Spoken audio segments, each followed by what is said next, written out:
In this new episode of Birmingham Past and Present, we will explore Jamaica Row's controversial past, from its links to the slave trade to the Machiavellian manoeuvres in which the Birmingham City Council succeeded in obliterating the street out of existence.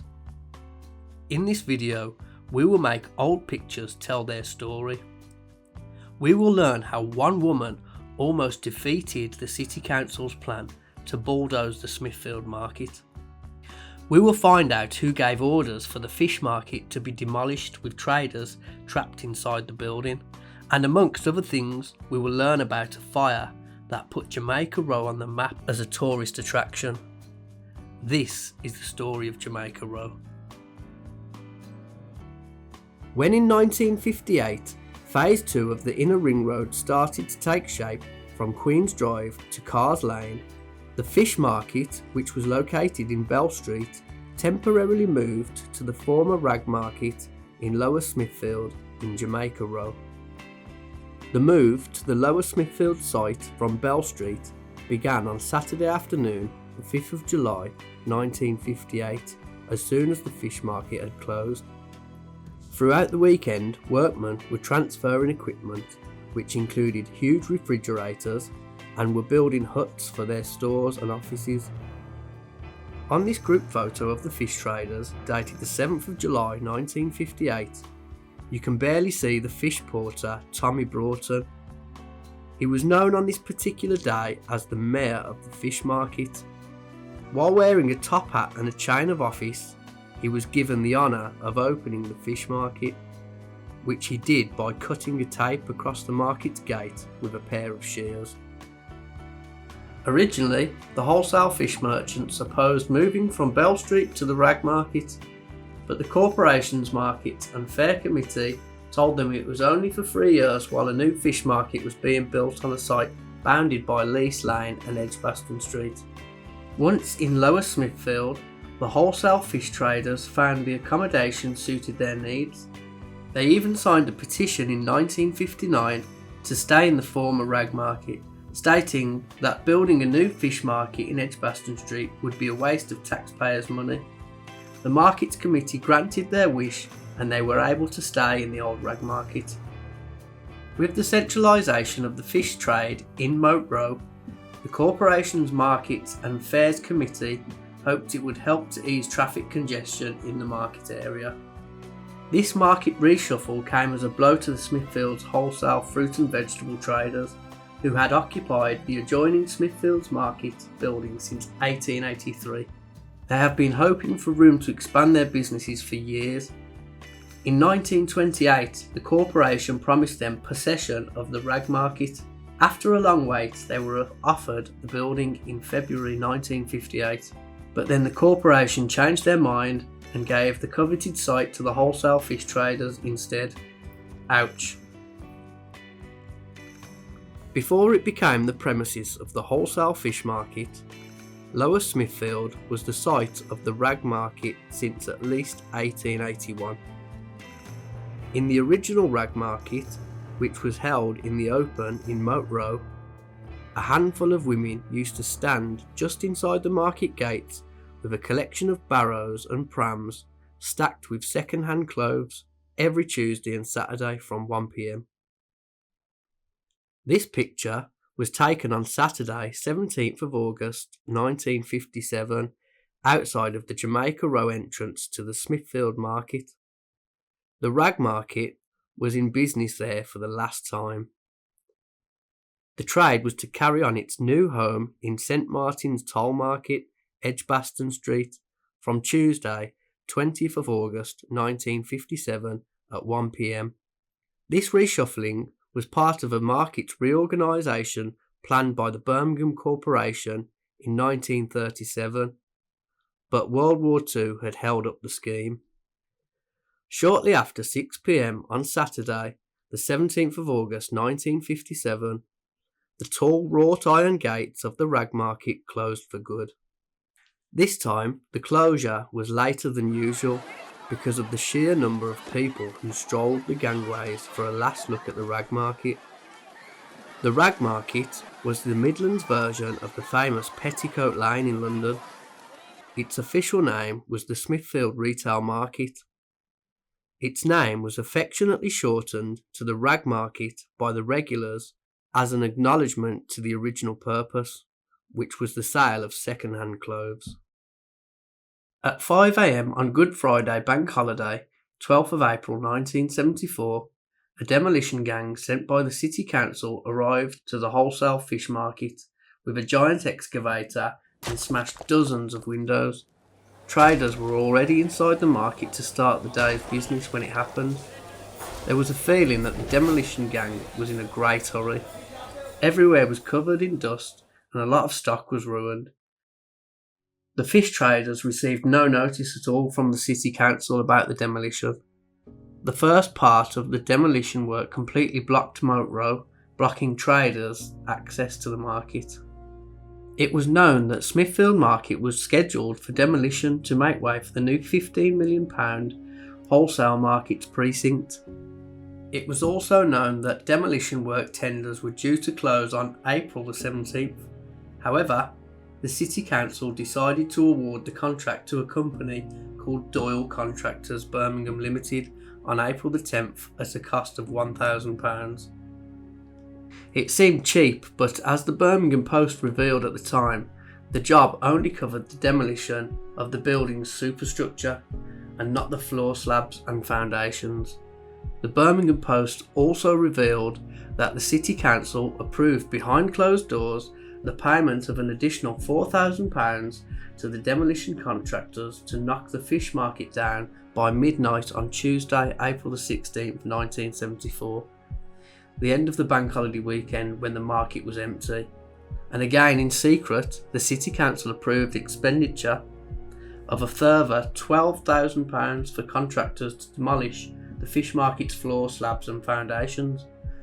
The total cost of demolishing the fish market came to £17,000, which was more than the second lowest tender of £13,755 from contractors J.J. Gallagher Limited.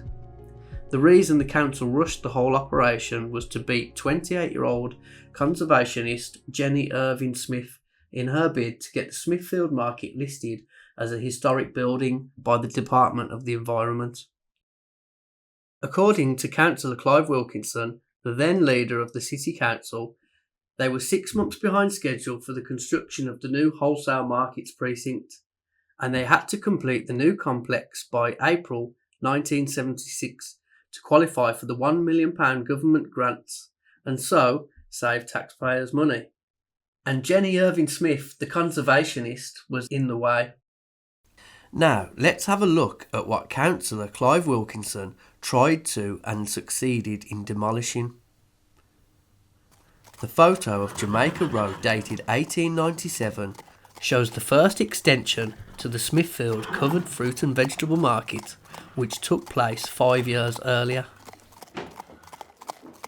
This photo was taken from the building adjoining the Brook Vaults and is looking towards St Martin's Church.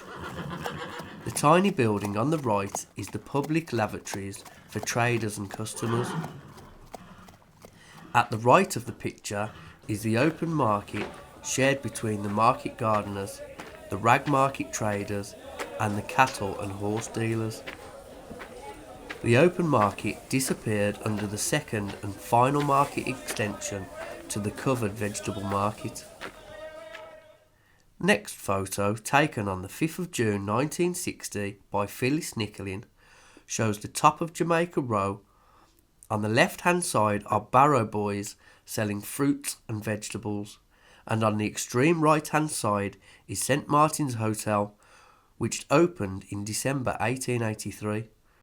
Opposite St Martin's Hotel is St Martin's Church, which was rebuilt in its current design between 1873 and 1875. Next photo, dated 1938, shows Jamaica Row from Spyshall Street. On the extreme left is St Martin's Churchyard. Opposite, on the left hand side, you can see part of St Martin's Hotel, which was built almost on the site of a former pub called St Martin's Tavern and the Black Boy Inn.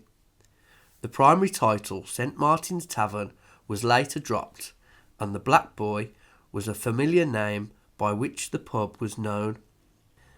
The top part of Jamaica Row was originally a coach yard for the Black Boy Inn. It became known as Jamaica Row by 1825.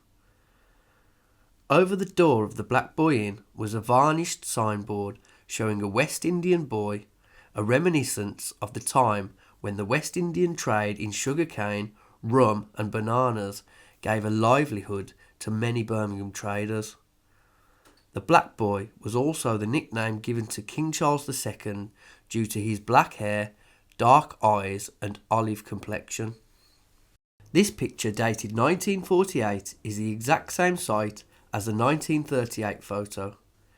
The aerial view of Jamaica Row shows the aftermath of World War II and the damage caused by the Blitz. The St Martin's Hotel doesn't seem to have suffered property damage during the Blitz. Drastic and sustainable damage to the area would happen later on at the hands of property developers.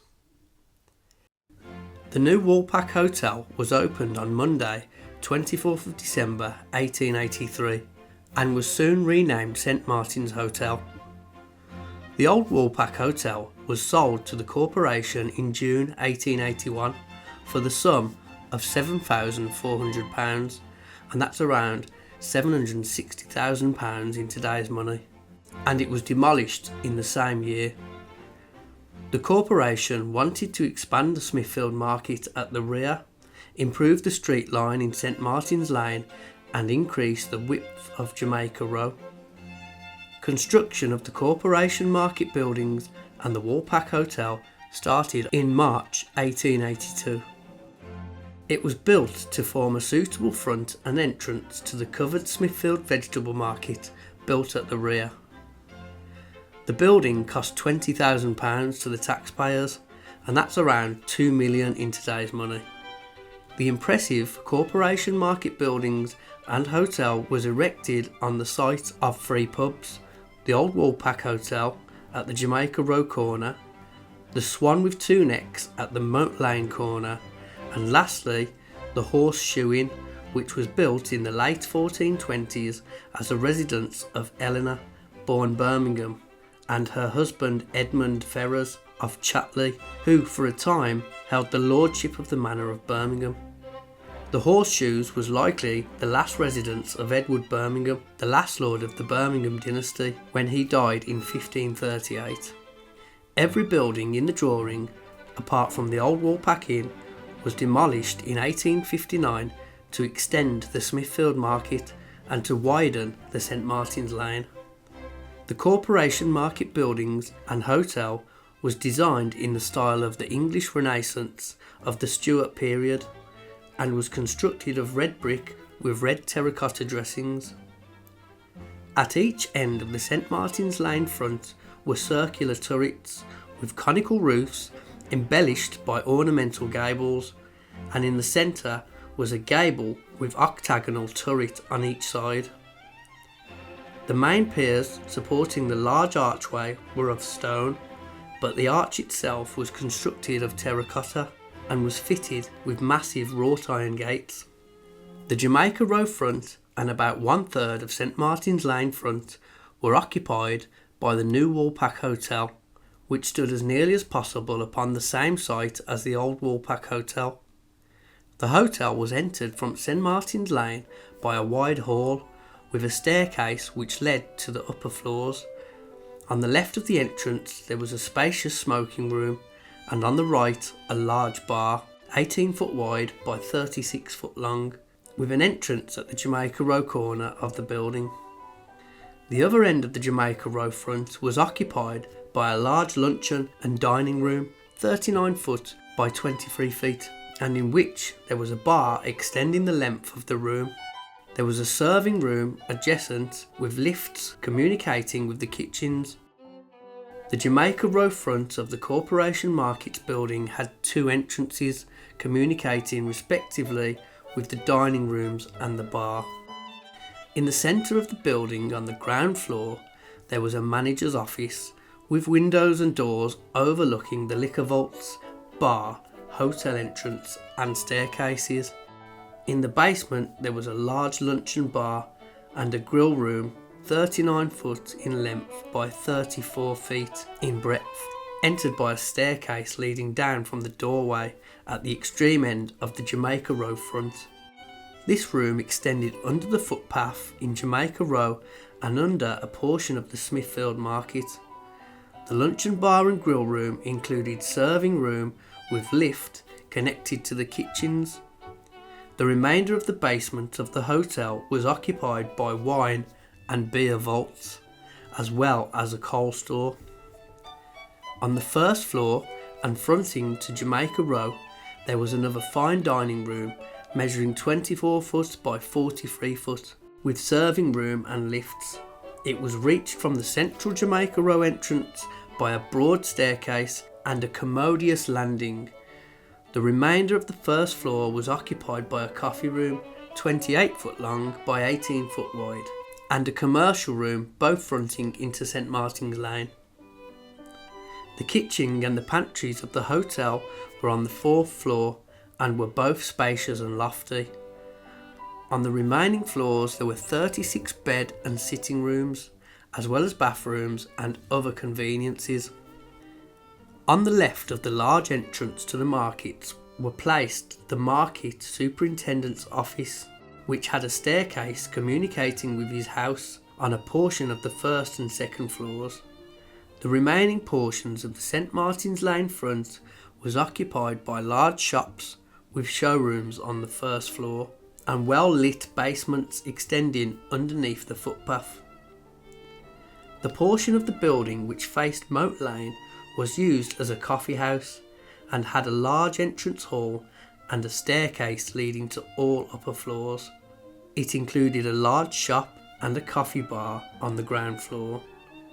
Another spacious coffee bar on the first floor with a ladies' room and lavatories, a club, a smoke room on the second floor, a kitchen, a living room, bedrooms on the upper floors, and a convenient basement. In 1974, Jenny Irvin-Smith, a 28-year-old exhibition organiser at Birmingham Polytechnic Art and Design Centre, was able to block the City Council's £15 million new wholesale markets project. Jenny, who was originally from Yorkshire, made an application to the Department of Environment for the listing of the whole Smithfield Market buildings on March 21st, 1974. Those buildings included St Martin's Hotel, Smithfield Market and the Rag Market. She wanted the Smithfield Market to be used as the new home for the Shakespeare Memorial Library when the city's reference library was to be demolished, and also as an archaeological treasure house for the items unearthed in the market area. But while Jenny and the other conservationists were waiting for the verdict, the City Council, led by the cynical councillor Clive Wilkinson, demolished the former fish market on Good Friday, April 12, 1974 at 5 a.m. The goal was clearly to derail Jenny's plans to save the Smithfield Market's buildings. Wilkinson justified his decision by stating that the work on the new markets complex was 6 months behind schedule and had to be completed by the deadline of April 1976 to qualify for a £1 million government grant. Good news for Jenny came on May the 16th, when the Department of the Environment agreed to have the Smithfield Market and St Martin's Hotel listed as being of architectural and historical interest. They couldn't list the fish market section because the demolition had progressed too far. This decision from the Department of the Environment was a blow for Clive Wilkinson, because this meant that the City Council had to apply for a ministry permission to clear the buildings for the new £15 million wholesale markets complex. Irvin-Smith revealed to the Birmingham Evening Mail that she was verbally attacked by members of the City Council to persuade her to drop her campaign. She also claimed that Clive Wilkinson told her that he would have her banned from the market area if she didn't drop her campaign. In July 1974, the Environment Department indicated to the Birmingham City Council that if it could incorporate St Martin's Hotel, or at least the facade of the building, within the new markets complex, so then conservationists would be likely to drop demands for the Smithfield market itself to be preserved. But on the 24th of July 1974, the tone-deaf City Council, led by Clive Wilkinson, refused the offer, stating the scheme would have to be completely redesigned, which means it wouldn't be completed by 1976 to qualify for the government grant of £1 million. On August 2nd, 1974, the Birmingham Corporation was given the go-ahead by the Environment Department to demolish the old Smithfield Market and adjoining St Martin's Hotel, to the dismay of Jenny Irvin-Smith, who had succeeded in having the buildings listed 2 months prior. The Environment Secretary had concluded that the merits of the buildings were after all not sufficient to justify holding a public inquiry. Ironically, the rag/fish market in Moat Row had the figure of Lady Justice standing at the top of the building. She appeared blindfolded, holding scales and a sword.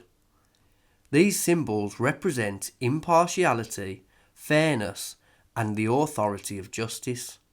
But was justice served? It seems like Lady Justice wasn't wearing a blindfold, but a pair of headphones. She remained deaf to the pleas from Jenny Irvin-Smith and other conservationists to save a big chunk of Birmingham's historical and architectural heritage. It is clear that the Department of the Environment sided with the City Council because a £15 million market complex was on the balance, and for the greedy Birmingham Corporation, profit was more important than posterity.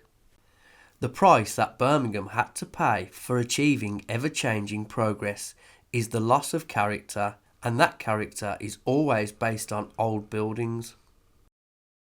The Smithfield Market closed on Saturday the 1st of February 1975. The stallholders shut their account books at 11 a.m. on that day. The Smithfield Market's ornate iron gates were removed by conservationists over the weekend. The wholesale fruit and vegetable traders opened business in part of the new wholesale market complex on the morning of the 3rd of February 1975, and demolition of the old Smithfield Market took place the same day. The whereabouts of the Smithfield iron gates remained unknown for years until they reappeared at the London auctioneer's Sotheby's in May 1999. The 24-foot wide iron gates featured the Birmingham coat of arms and was decorated with flower heads, roundels and scrolls centred with initials of CB, Corporation of Birmingham. Sotheby's had estimated that they would sell for between £10,500 to £12,500, but an anonymous overseas bidder bought them for £17,825. The gates were actually the most expensive items sold that day. The Birmingham City Council had the opportunity to make amends for the way that they handled the whole Smithfield Market fiasco in the early 70s by buying the iron gates back, but they didn't. They refused to bid on them. The City Council argued that they already had many examples of the firm's work. The Smithfield iron gates were made by Birmingham firm Hart Son Paird & Co., which was founded in 1817. The company also contributed work to St Paul's Cathedral and Sandringham Church. Much of the ornamental brass work currently in the Birmingham Council House was also manufactured by the company. In this photo of Jamaica Row dated 1899, you can see in the centre a cauliflower seller standing on his horse-drawn cart doing his salesman pitch in front of the potential customers. The building on the right is the Smithfield Vegetable Market, and the humble-looking structure on the left is the old St Martin's Wholesale Meat Market. It was located at the junction of Upper Dean Street and Jamaica Row, and was built in 1851 at a cost of £127,000 by the street commissioners. They transferred their powers to the town council that same year. By the end of the 19th century, the trade in dead meat was booming, and the meat market in Jamaica Row became inadequate.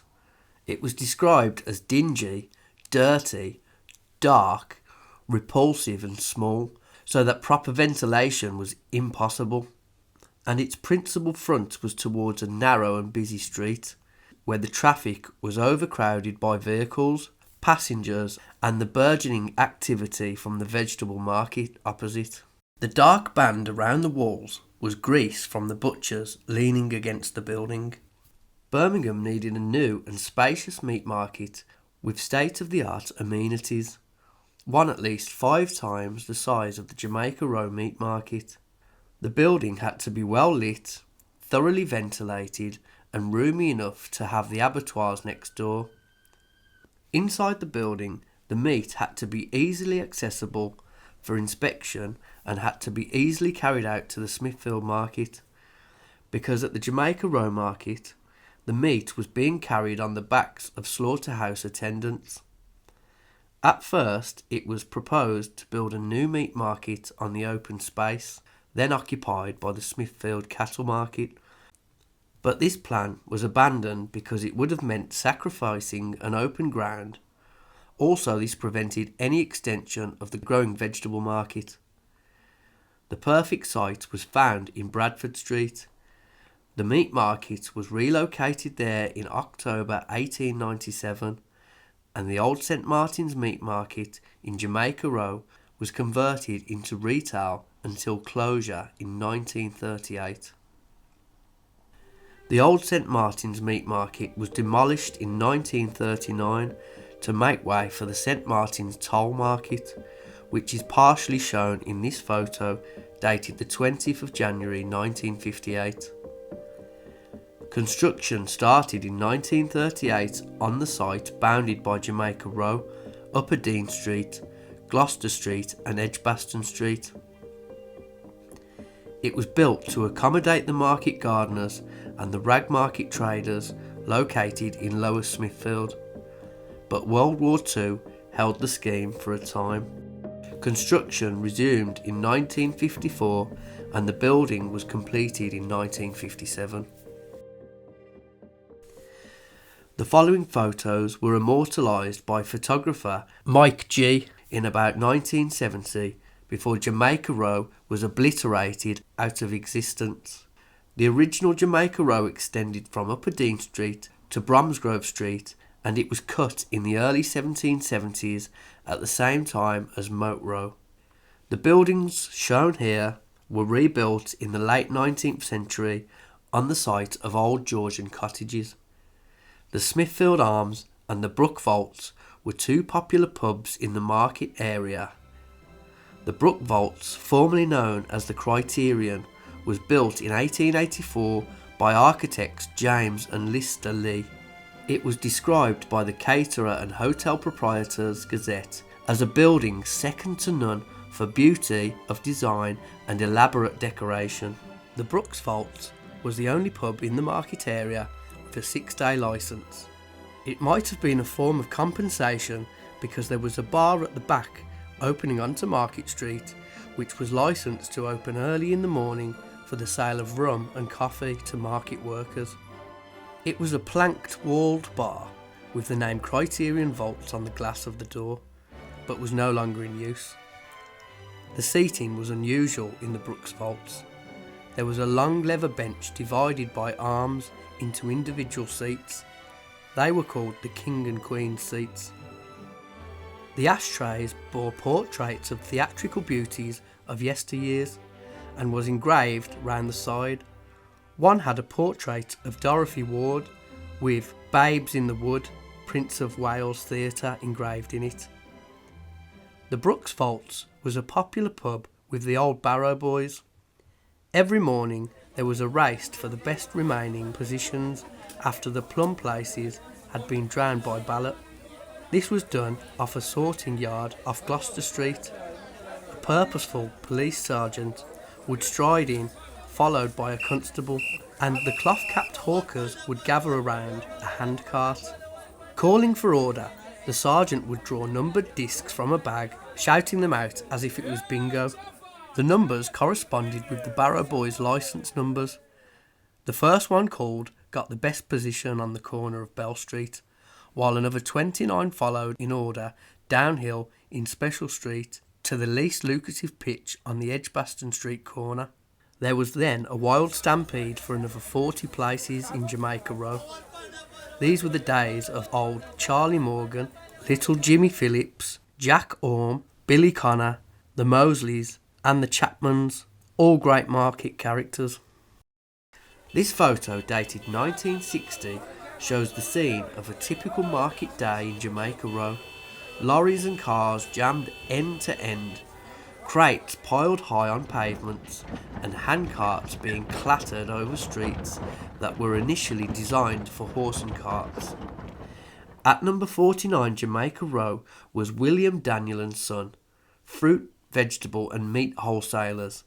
They were established in 1875 and had their warehouses and offices in Smithfield House opposite the market.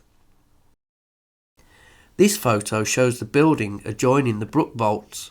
The two buildings on the left are pictured on the right hand side in this picture. This photo is a close-up of the previous one, which shows how vibrant the fruit and vegetable trade was in Jamaica Row before the thoroughfare was bulldozed in 1975. In the late 19th century, Refrigeration Birmingham Limited, on the extreme left, used to be the premises of Midland Railway.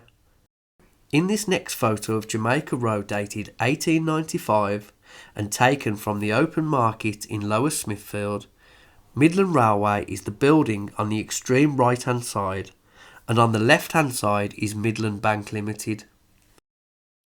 Next picture, dated 1970, shows the exact same site. Nothing has changed apart from the open market, which was entirely covered up in 1903. This photo, dated 1973, was taken by Paul Townsend, a former employee of Midlands Bank. This branch closed after business on Thursday the 19th of April 1973. Midland Bank Limited was founded by Charles Geach in Union Street on the 22nd of August 1936. In this photo, taken on 1st of June 1901 from Smithfield Open Market, you can see in the distance on the right hand side Midland Bank Limited on the Jamaica Row / Bromsgrove Street junction. On the left hand side you can see part of the Plough and Harrow pub in Jamaica Row. Next photo shows the exact same site in 1973 before the whole area was destroyed by Birmingham city planners. On the left of this photo is Moat Row. In this photo, dated 1886, you can see the old Georgian Moat Row that used to be opposite the ancient moat house. Rebuilding of these cottages started that same year, which included the Farmers Inn in the centre. In this next photo, dated 1900 and taken next to the Weybridge office in the open market, you can see the rebuilt Farmers Arms Inn as well as Hyman Brothers at the junction of Moat Row and Jamaica Row. Hyman Brothers were hardware wholesalers. In the next photo, dated 1890, you can see the old Jamaica Row just before it was rebuilt, which happened between 1890 and 1893. That part of Jamaica Row between Moat Row and Sherlock Street was originally known as Borsall Street. At number 28 was a pub called the Woodman, and next door to the pub on the left was Northwood and Sons, iron founders and manufacturers. These premises would be later home to the Hyman Brothers. Unfortunately, that building wouldn't be standing for long, for a fire turned it into dust. It was approaching 8:30 in the evening of Friday the 23rd of March 1906, when a glimmer of flame was first noticed in the second story of a building at number 72 to 78 Jamaica Row. Several people who were in a large confectioner's shop of Holyheads immediately opposite witnessed the scene, and according to one of them, there was a strong wind blowing that evening. The manager, Mr. Hull, opened the window to look out, and at the same moment the glimmer became a flame, and that flame burst into a huge blaze. Mr. Hull rushed to the telephone, Whilst in the street, police whistles and screams resounded from all around, and in no time, people seemed to spring up from everywhere, and within a couple of minutes, the police were keeping back a dense crowd that was trying to get full view of the flames, which were now raging like a furnace. The premises in flames were a 3-storey warehouse and shop at the junction of Jamaica Row and Moat Row. These had been occupied by Heinemann Brothers hardware merchants since 1896. The warehouse was built in around 1886 for iron founders Northwood and Son. It included a shop, showrooms, offices and a lavatory. The property, which occupied an area of 368 square yards, was of red brick with stone dressings. The walls and ceilings of the rooms were for the most part lined with match boarding. This more than likely led to the remarkable rapidity with which the flames spread. Iron was extensively used in the construction of the warehouse, and the particularity of the iron is that it expands under the influence of great heat, and this helped to the complete wreckage of the building. Firemen were drafted to the scene from the central fire station in Upper Priory, as well as all substations scattered throughout the city, and whilst the fire was at its height, there were 75 men present at the scene, every man but one. The only absentee was a fireman on sick leave, and even he was pulled out of bed to take control of the central station while his comrades were at work. The heat was so intense that the firemen could not get anywhere near the building. They were only able to take what they called long shots, using 11 jets to tackle the fire. 2 men were badly injured. Station Officer Dunn sustained severe burns to his face. Fireman Moon ended up with a scalded foot when water, which had been thrown high up on the burning building and had been literally boiled in the flame, fell down on his boots. Several surrounding buildings and inhabitants were also affected by the violent blaze. There were several customers in the Farmer's Arms Inn occupied by Mr. Mills and his family at the time of the fire. He quickly informed the customers of the situation and removed his family to a place of safety. The customers were so terrified that they hurried out of the pub, leaving their half-filled ale mugs on the counter. Although the building sustained some damage, the customers emerged unscathed. Unfortunately, the Plough and Harrow Hotel, situated almost opposite the warehouse, wasn't so lucky. It was feared that the stables would catch fire, and in removing a horse, a groom named John Cook was slightly injured. The people inside Holyhead's confectionery shop at the junction of Jamaica Row and Bromsgrove Street narrowly escaped a gruesome fate. Mr. Hull, the manager, was in the premises with his wife, their 7 children, as well as 9 shop assistants. Most of the children were already in bed when the outbreak was noticed, but 1 9-year-old boy and 3 shop assistants fainted. Fortunately, the shop has an entrance in Bromsgrove Street, and through this everybody hurried. No human remains were found in the ruins of the warehouse. Mr. Heinemann, as well as the cashier and the packer, had left the building hours prior. The volume of flames was visible from most parts of the city. The illumination of the sky was so vivid that it attracted the attention of people from the suburbs and caused the assembly of enormous crowds in the streets converging on the scene. Viewed from the top of the bullring, the scene was impressive. The huge body of flames rising in the middle distance lighted up the various buildings in the vicinity. Fortunately, the blaze was contained in 30 minutes, but cost a whopping £30,000 in damages. It was known as the blaze that cost £1,000 a minute. The causes of the fire remained a mystery to this day. The crowd thinned shortly after 10 p.m, but there were many interested onlookers who remained watching the operations of the brigade until midnight. All through the night, firemen were at work pouring water on the smouldering ruins. The next day, photos of the fire were made into postcards, and the scene of the disaster was visited by close to 1,500 people, as if it was a tourist attraction. Next photo, dated 1930, shows the Plough and Harrow pub with its mock Tudor design and its pretty dome and gables. But what took place inside the pub on the evening of the 15th of June 1969 wasn't pretty. Neil MacArthur Galbraith, a 33-year-old Scot who lived in Moseley Road, had had a good deal to drink before he entered the premises of the Plough and Harrow with his friend that evening. He was causing a lot of disturbance in the pub, and the licensee, a man called Joseph Winson, took his beer away and gave him his money back.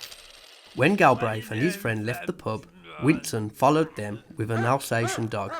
This triggered Galbraith, who hit the licensee several times on the back of the head with a china cup, which broke and inflicted 3 cuts which required stitching. Galbraith was then sentenced to a 9-month prison sentence for assaulting the pub licensee. This photo, taken in 1968 by Jeff Dowling, shows the rear of Smithfield Market. You can imagine how crammed the streets was, which is one of the reasons why the City Council had decided to reshape all the market area to tackle traffic congestion. In the distance, you can see the rebuilt Heinemann Brothers, although in 1968 the building was serving other purposes. From 1936 until 1964, the former Heinemann Brothers warehouse was home to Martin's Bank before they moved to more spacious premises in Smithfield House. The next photo, dated in 1973, was taken from Cheapside Corner next to the meat market, and it shows Lloyd's Bank at the junction of Sherlock Street East on the right and Jamaica Row on the left. You can also see Smithfield Market in the distance. Lloyd's Bank had opened its Jamaica Row branch in 1893 on the site of the old Georgian cottages. The bank saw the writings on the wall in the early 1960s. They knew the area was to be soon flattened. As a result, they moved out of their Jamaica Row branch on the Saturday, 12th of January 1963, and relocated 2 days later to the Bullring under the multi-storey car park adjoining St Martin's House. On the left of the photo, at the corner of Jamaica Row and Sherlock Street, was the Cross Keys. In this next photo, dated 1968 and taken from Cheapside looking towards Jamaica Row, you can see the Cross Keys in the distance. On the right is the rear of the meat market. Demolition of the building started in 1974 to make way for the new wholesale fruit and vegetable market, and also to reduce the congestion in the market area. The City Council had tried to tackle traffic congestion since as early as 1938. From June 1943, a one-way traffic system was implemented in Cheapside, between Barford Street and Sherlock Street, between 6 a.m. and 10 a.m, in an attempt to reduce early morning congestion in the market area. This next photo, dated 1970, was taken from Lloyd's Bank and shows the junction of Cheapside on the left and Sherlock Street on the right. On the left of this photo is the meat market, and on the right is the Cross Keys pub, which was flattened alongside several other pubs during the market area redevelopment in the 1970s. Compulsory purchase orders for properties within the area bounded by Bradford Street, Barford Street, Pershall Street, Bromsgrove Street, Dean Street, Upper Dean Street, Jamaica Row and Moat Row were sent out by the corporation in 1969. 11 market pubs were to be sacrificed to build the new market complex. The pubs included the Cross Keys, St Martin's Hotel, the Brook Vaults, the Smithfield Arms, the Plough and Harrow in Jamaica Row, the Black Swan, the New Inn in Bromsgrove Street, the Birmingham Arms, the Drovers Arms in Bradford Street, the Brushmakers Arms in Cheapside, and the Eagle and Ball in Moseley Street. In the cause of urban renewal and in the attempt to accommodate cars, more than £100 million went into flattening buildings, carving out the inner ring road and reshaping the city like a lump of clay during the 60s and 70s. In the meantime, very little money was spent on preserving old buildings. The Birmingham City Council simply doesn't budget for conservation. It had a concrete vision of post-war Birmingham, which meant a ruthless obliteration of the past. Of the buildings listed in 1947 as having special historical and architectural merit, 80% have been swept away. The Department of the Environment, which has the ultimate say, granted Birmingham City Councils free applications to demolish the old Smithfield Market, the old Central Library and buildings at number 41 to 69 Jamaica Row.